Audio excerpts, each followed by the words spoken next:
I am Rita Cook. Terry Murphy. And we are in Lies the Truth. And we had talked about, I didn't bring my books today, but we were going to talk about ghost. This could be a two-parter because it's a big deal. I've written 3 books about ghosts: Haunted Dallas, Haunted Fort Worth, and Haunted Bartlesville, Oklahoma.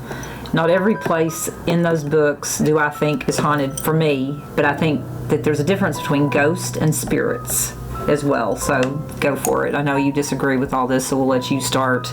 As usual, I don't believe in ghosts. Why is that? Why do you not believe in ghosts? I've never seen one. Have you ever felt one?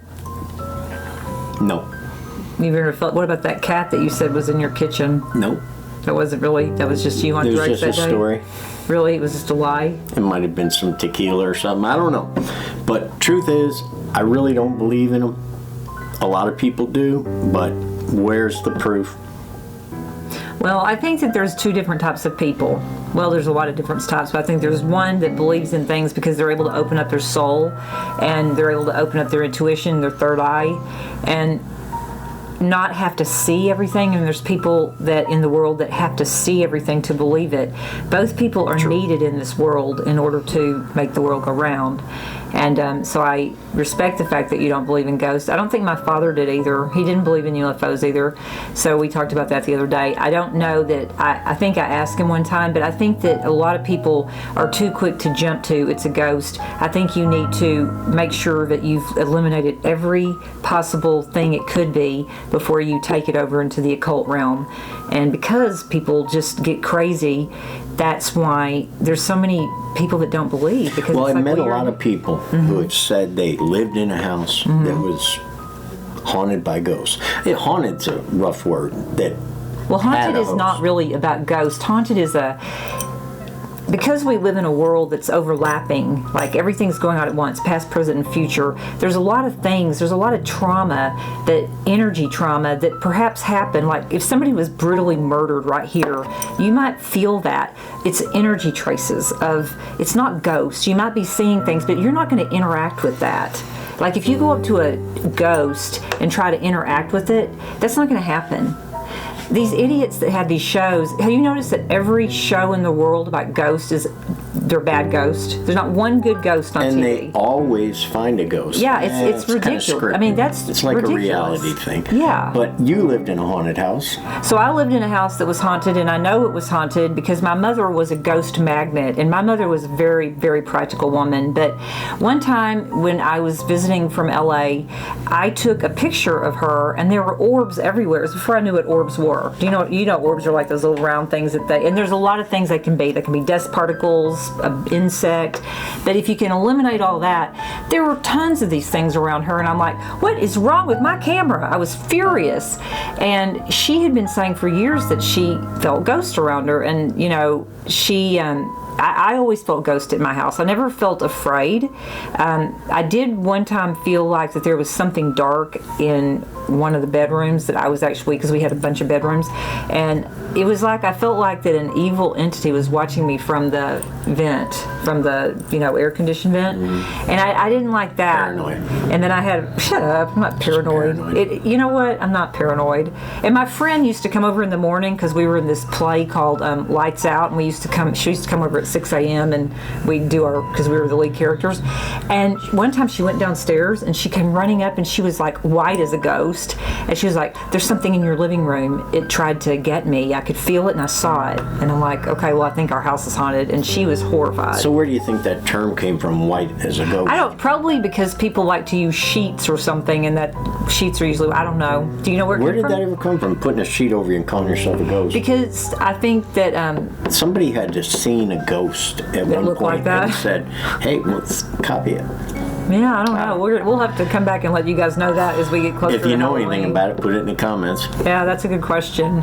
I mean, I know that It was a cheap costume for Halloween. I knew that. I was always a witch at Halloween, so I never really cared about being a Not as cheap as ghost. being a ghost. Throw a sheet over a couple holes. But I think the other thing is that they're spirits, and I don't know, like, I know that my parents visit me in my sleep a lot, and I can tell when they visited me because I wake up and there's an energy that is so strong that it just makes me burst into tears. And I do know that my parents are around me, and I think they're spirits. I think we all have guardian angels and spirits around us that take care of us. I think the more that you open yourself to that, the more, because ghost is just a really generic word for a lot of things. You know, yeah, like this is definitely going to be a two-parter, but I think everybody feels their parents around them after they pass. I don't think so. Well, I think everybody kind of wants to. We do because we had really good childhoods. I don't necessarily think they're there, but it's always nice to just chit-chat with them, you know, because you miss them. But I really... You don't think your parents hear you at all? No, I kind of feel like we're here all alone. We've been left here on this planet unattended and forgotten somewhat. That's my personal opinion. What do you think about near-death experiences when people die and they go through that white tunnel? Well, that's and they another see, show. But they see their loved ones. So if they can see their loved ones then, why can't their loved ones? I mean, you're limiting the parameters of our universe to you can't come onto this earth because you're not a dense body. That is not true, friend. Not one little bit. I mean, I feel your mom. So I know that if I feel your mom, she's there. Well, she has been non-attendant to me. Well, recently. it's probably because you were completely blocking her. She might be mad at me. My brother-in-law died, and I wasn't particularly friends with him. Actually, I really didn't care for him at all, to be quite honest. And for some reason, he came to me to give me a message. And I know that he came to me because the things that he told me, I told my sister, and she knew that I couldn't have known that. She was like, "How did you know that?" I said, "Because I felt it in my..." Once you know that you know stuff, you know what it feels like, and you can never go back to not knowing it. And I wanted that feeling my whole life, and I finally got it about 5 years ago when I started on my twin flame journey, and it doesn't go away. And you know, like if somebody's going to die, you know. You can't not know. And so I knew that he wanted me to tell them this. And I know just as well that your mother has come to me in her presence of whatever and wants me to make sure that you're okay because she loves you so much from the other side. Well, how about animals? I can't say what I think about that. I would love to say yes, but I can't say that. I don't know what I can say about ghost animals. I don't know. I think that they are on the... I don't think that their soul is gone forever. But I don't know. I haven't really delved into that. What do you think? Because we're so attached to our pets. I mean, incredibly. It seems like... And it was a cat that you felt in your house? Yeah, but I don't like cats. You don't? No. Well, you have 3 of them. I know. They're worthless. I've always loved cats, and I've had cats.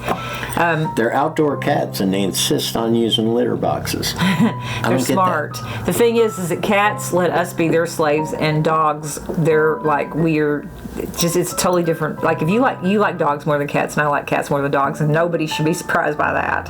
Who watches this show. I think both of them play a very important part in our life, and they're very attuned to ghosts and spirits. I've had dogs before that I'm like, "What are you looking at?" And they're looking at something. They are looking at something, and the cats too. But dreaming of a biscuit. Maybe. I don't know. I just know that animals are pretty amazing, and I hope that we see them when we're on the other side. So, are we out of time yet? Not yet. Okay. Well, what else do you want to say, mister? Let's talk about Milano's Pizza. All right. We love them. We're going to have pizza tonight. We're going to have this pizza tonight. With handmade crust. That's right. It's really good if you get a chance to go in Ferris, Texas. Go. Yes, it's the best pizza in the United States of America. Really is. Yes, it is. It is. And I can't believe I'm actually saying that, but I'm saying that. All right. Well, we love you guys. We hope you hit like, subscribe, and we hope you watch us. And if you don't like us, subscribe anyway. Leave comments, good or bad. Yeah. We like them all. I am Rita Cook. Terry Murphy. And